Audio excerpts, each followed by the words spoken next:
Good morning, everyone. We have started our fourth chapter, A Truly Beautiful Mind of Beehive. इस chapter में study कर रहे हैं Albert Einstein के बारे में। हमने एल्बर्ट आइंस्टीन के अर्ली चाइल्डहुड के बारे में पढ़ा। उसके बाद हमने यहाँ पर देखा कि किस तरह से जो डिफरेंट पीपल हैं वो एल्बर्ट आइंस्टीन के बारे में डिफरेंट व्यूज़ रखते हैं। किस तरह से उनके हेडमास्टर बताते हैं कि वो चाहे किसी भी फील्ड में चले जाएं लेकिन वो सक्सेस नहीं हों, क्योंकि वो कुछ भी नहीं है। उनका जो हेड है वो थोड़ा सा बड़ा है, प्लस में वो दूसरे लोगों में खाते हैं, इसलिए डिफरेंट लोगों के उसमें डिफरेंट आइडियाज़ हैं। बट आइंस्टीन जो है अपने आप को हर टाइम टू टाइम दिखाते हैं। वो एक अच्छे मैथमेटिशियन भी बनते हैं, उनका फिजिक्स काफ़ी ज़्यादा इंटरेस्ट होता है और वो अदर फील्ड्स में भी जो कि आर्ट की फील्ड है या फील्ड है वो अपने आप को प्रूव करके दिखाते हैं।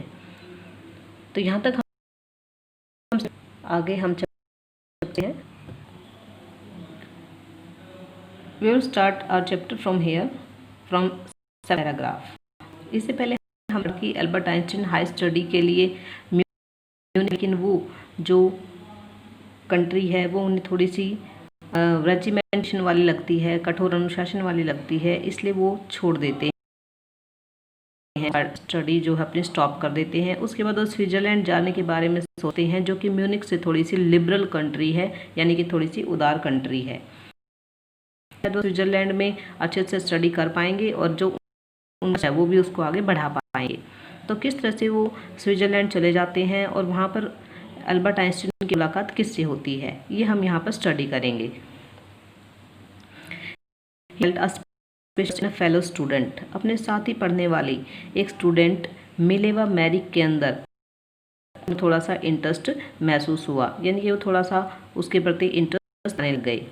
whom he found to be a clever creature, क्योंकि एल्बर्ट आइंस्टीन मिलेवा मैरिक को एक क्लेवर जीव समझते थे, यानी कि एक बुद्धिजीव, इंटेलिजेंट क्रिएचर समझते थे, प्राणी समझते थे। This young serve to Switzerland because the university in Zurich was one of the few in Europe where women could get degrees. ये यंग जोड़ा स्विट्जरलैंड में आया क्योंकि ज्यूरिख की जो यूनिवर्सिटी थी वो उन यूनिवर्सिटीज़ में से थी यूरोप के अंदर जहाँ पर महिलाएं डिग्री प्राप्त कर सकती थी। NLA against the फिलिस्टाइंस।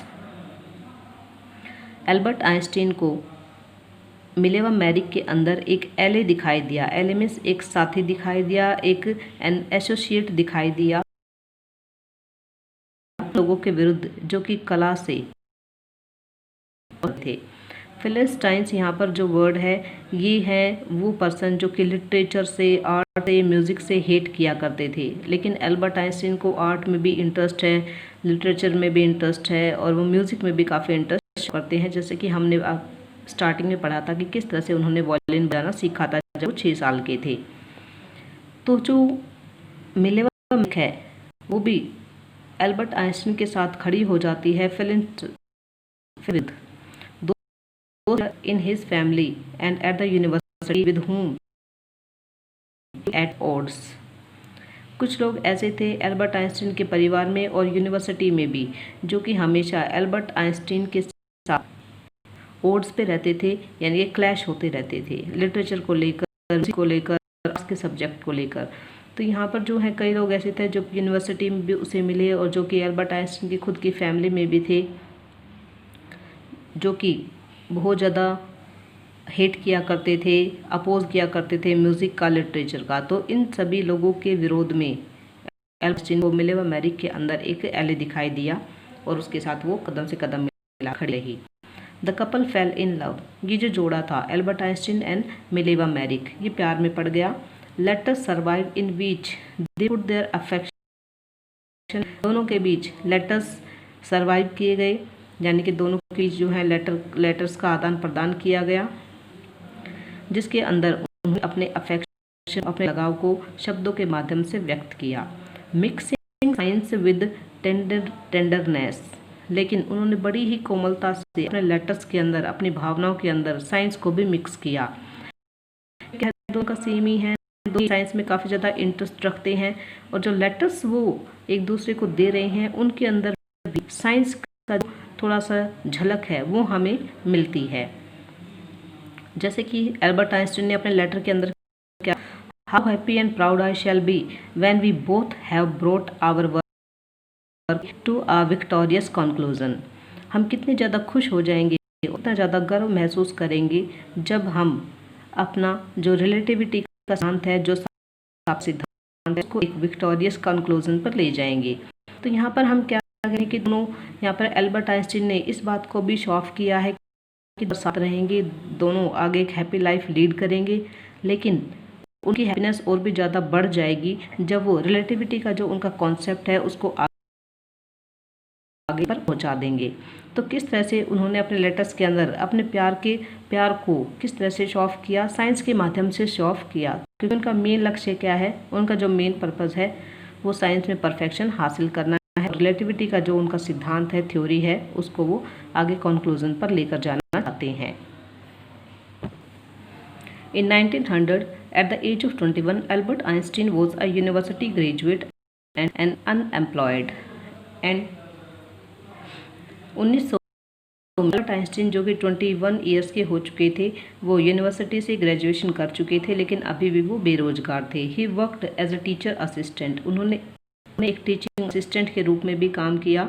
Give private lessons and job in 1992। उन्होंने एक टीचिंग असिस्टेंट के रूप में काम किया, प्राइवेट लेसन्स दिए एंड में प्राइवेट जॉब जो है सिक्योर कर ली। As a technical expert in the patent office in Bern के पेटेंट ऑफिस के अंदर उन्होंने एज अ टेक्निकल एक्सपर्ट एक जॉब सिक्योर कर ली 1902 में। While he was suppose to be assessing other people's inventions, Einstein was actually developing his own ideas in secret. जब Albert Einstein अन्य लोगों की इन्वेंशंस की खोजों की जांच कर रहे थे, तो में एल्बर्ट आइंस्टीन अपने खुद के आइडियाज़ को सीक्रेटली डेवलप कर रहे थे।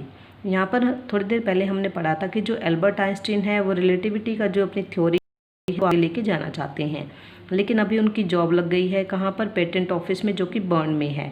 तो यहाँ पर उनको वर्क भी करना पड़ता है। तो अदर पीपल के जो अदर लोगों के जो इन्वेंशंस हैं उनकी जो कॉपीज़ वहाँ पर आई हैं वो उनको चेकते हैं, लेकिन सीक्रेट रूप से वो अपने खुद के आइडिया जो थ्योरी है उसको भी आके लेके जाना चाहते हैं, तो उसके ऊपर भी वो सीक्रेटली काम कर रहे हैं। He is said to have jokingly called his desk drawer at work the Bureau of Theoretics. वो जहाँ पर काम करते हैं और जिस चेयर के ऊपर बैठते हैं उसके सामने एक डेस्क रखा है। इस डेस्क के ड्रॉर के अंदर एल्बर्ट आइंस्टीन अपने इम्पोर्टेंट पेपर को, और उनके इम्पोर्टेंट पेपर्स कौन से हैं, थ्योरी ऑफ रिलेटिविटी को लेकर जो उनके इम्पोर्टेंट डॉक्यूमेंट्स ड्रॉर के अंदर सेफ रखते हैं। और इसी वजह से वो अपने डेस्क के ड्रॉर को ब्यूरो ऑफ थ्योरेटिकल फिजिक्स कहकर बुलाते हैं। क्वेश्चन भी बनता है कि पेटेंट ऑफिस में जो डेस्क है उसके ड्रॉर को Albert Einstein bureau of theoretical physics कहकर क्यों बुलाते हैं, क्यों पुकारते हैं? क्योंकि इसके अंदर वो सीक्रेटली जो उनके आइडियाज़ हैं उनको गैदर करते हैं और प्लस में जो पेपर्स हैं उनको यहाँ पर सेव करके रखते हैं। तो इसी वजह से वो डेस्क की ड्रॉर को ब्यूरो ऑफ थ्योरेटिकल फिजिक्स कहकर पुकारते हैं। तो स्टूडेंट्स, ख़त्म करते हैं अपना चैप्टर यहीं पे। कल हम स्टार्ट करेंगे from the next paragraph. Thank you.